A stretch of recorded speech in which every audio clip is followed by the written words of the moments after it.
আমাদেরকে রাশিয়ার 15 দিনের ট্রেনিং দিয়ে যুদ্ধে পাঠানোর জন্য প্রস্তুত করা হচ্ছে। আমাদেরকে নিয়ে বলা হচ্ছে আমরা নাকি ড্রোন ফ্যাক্টরিতে আছি, ড্রোন ফ্যাক্টরিতে কাজ করার জন্য ট্রেনিং করতেছি, অন্য কাজের জন্য ট্রেনিং করতেছি, অন্য জায়গায় নিয়ে যাবে। এগুলো হচ্ছে মিথ্যে। আসল সত্য হলো আমাদের 15 দিনের ট্রেনিংয়ের পর আমাদেরকে যুদ্ধে পাঠাবে। আমার ছোট ভাই নাসমুল আলম সহ আল মামুন, আল আমিন, মেহেদি হাসান পরিবারের পক্ষ থেকে জানাইছি যে কয়েকদিন পূর্বে বিবাদী মোহাম্মদ ইউনুস আলী বাংলাদেশ জামাতি ইসলাম পাটগ্রাম উপজেলা যুব বিভাগের সভাপতি, মোহাম্মদ সোহেল রানা জামাতি ইসলাম আমির পাটগ্রাম পৌরসভা, পিতা মোহাম্মদ আব্দুস সত্তার, মোহাম্মদ মাহিন পিতা অজ্ঞাত, সোহেল রানা দোকানের কর্মচারী, এই 3 ব্যক্তি বিদেশে চাকরির কথা বলিয়া প্রথানা করিয়া আমার ভাই সহ 4 জনের নিকট হইতে 36 লক্ষ টাকা হয়েছে।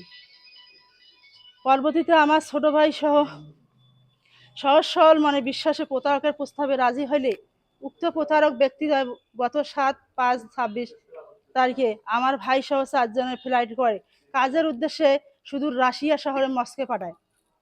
সেখানে অবস্থান করার পর প্রতারক ইউনুস, মাহিন ও রানার পরামর্শে ওই দেশের দালাল চক্রের সদস্যগণ বাংলাদেশের ভিসা সহ প্রয়োজনীয় কাগজপত্র ছিনিয়ে নেয়, রাশিয়ান সেনাবাহিনীর নিকট বিক্রি করিয়া দেয়।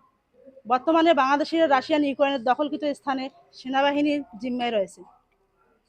প্রিয় সাংবাদিক ভাইরা, আমার ভাই সহ সঙ্গীয় 4 সুদূর রাশিয়া ঝুঁকিপূর্ণ ও মর্মান্তিক অবস্থায় আছে। উক্ত বাংলাদেশিরা প্রত্যেকেই সহজ সরল ও নিরীহ শান্তিপ্রিয় মানুষ। প্রতারকগণ বিদেশে চাকরি দেওয়ার কথা বলিয়া বিভিন্ন প্রকার লোভ লালসা দিয়া মোটা অঙ্কের টাকা আত্মসাৎ করিয়াছে।